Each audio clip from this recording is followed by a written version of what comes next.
When you're ready. Today I'll be discussing the idea of how peer pressure and authority influence the choices of an individual person. In order to understand, first we must look at what conformity is. Conformity has four main types: informational conformity, normative conformity, majority influence, and minority influence. Informational conformity is conforming to be accurate. It's conforming to a group that is known to be more accurate than the one you are currently in. Normative conformity is conforming to a group of people who is seen as liked or the in-group. Majority influence is being influenced by a large body of people that has a majority of agreeing opinions on a certain subject. Minority influence is conformity to a smaller group of people that is less popular, but it goes against a popular, infamous idea in society. To look at this, we look at the Milgram shock experiment. This experiment was done in 1960 by Stanley Milgram. This experiment took a number of people and put them in a room. In this room, there were three people: a learner, a teacher, and a scientist. What they didn't know was the student and the scientist were actors. However, the teacher was not. In this experiment, the teacher would ask the learner a question. If they got the question wrong, they would shock them. This shock started at 15 volts. Every time the learner got a question wrong, the voltage would increase. This study aimed to look at the effects that inflicting pain on another human would have on the teacher. The volts would start at 15 volts. As you can see from the graph, everyone that did the test agreed to shock with 15 volts. However, as we get farther in, we can see that at the lethal voltage of 450 volts, only about 60% of people were willing to administer this shock.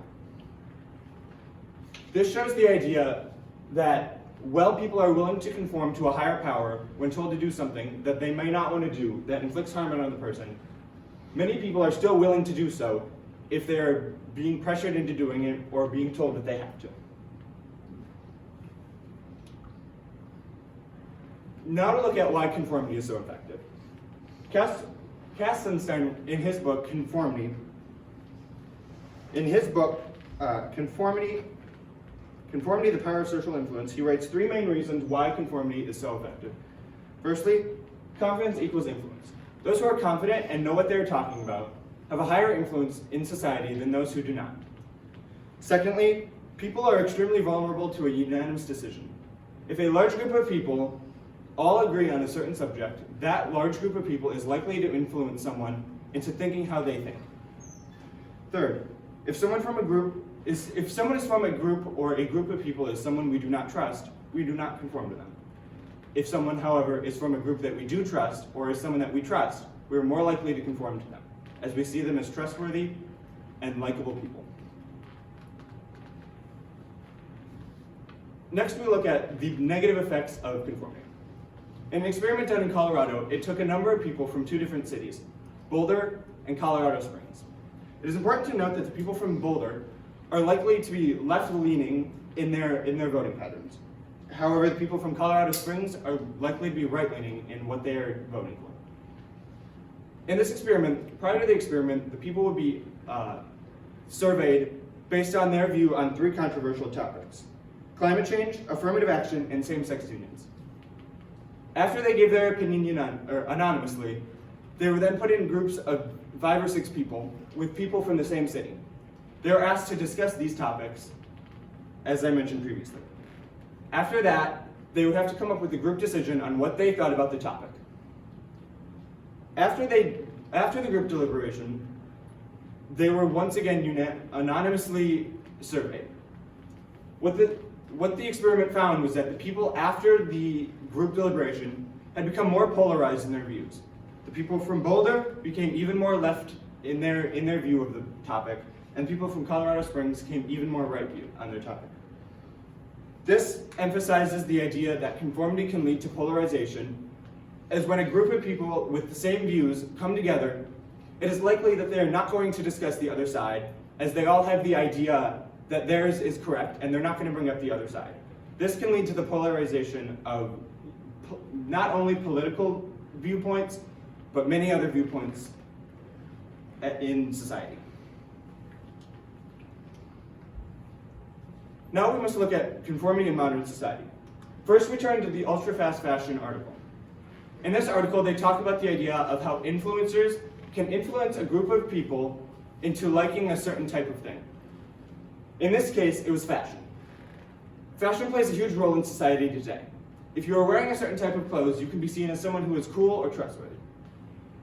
Social media influencers, via product endorsements, can influence what people are wearing. If an influencer has a certain product endorsed, their followers can see that product as cool. This will likely cause them to want to purchase this product, as they will then be seen as part of a group of people who all share the same idea or share the same like in that person they are following. Another idea we must look at is religion and ritualistic synchrony. In the article Ritualistic Synchrony, they talked about how religion is a form of conforming.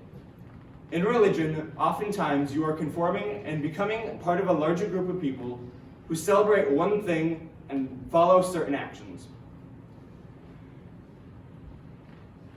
These actions can include things such as church services, daily things such as prayer and fasting, and things like sacraments. All of these things are types of conformity, as you are becoming part of a large group of people doing one thing.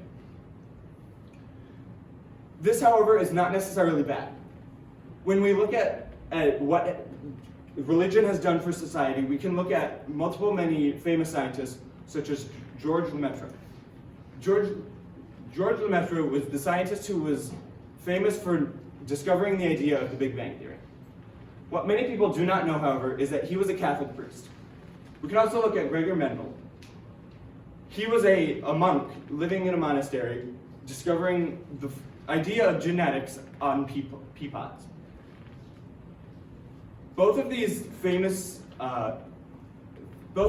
scholars noted that in their research, their ideas and research from what they were doing was influenced by their religion, as it gave insight into what they were doing. In conclusion, conformity has upsides and downsides. While conformity can lead to many positive things, such as scientific advancements, expansion of product markets, and social unity, it can also lead to the harm of the human person, as seen in the Milgram-Schreck experiment, whether it be extermination of Jewish people or just administering harmful shocks. It can also lead to the polarization of opposing groups, such as the ones in the Boulder and Colorado Springs experiment. We can see that while the upsides are very great in advancement and technology, conformity can be a very dangerous tool if put in the wrong hands. Thank you. A couple of questions. What information did you need that you weren't able to find or locate? So initially I wanted to research the idea of conformity in World War II, as Nazi Germany was probably one of the most infamous forms of conformity. But I was unable to find specific details on why exactly they conformed, as individual people rather than just a collective. So I decided not to include it. Okay, thank you. What are the implications of your findings to the community? I think what I have found here is a great summary of many years of research. I think that the various studies done can all be summed up in what I'm saying, and I think that what I presented and what I was talking about can help prevent negative conformity and help promote positive conformity. Okay, thank you.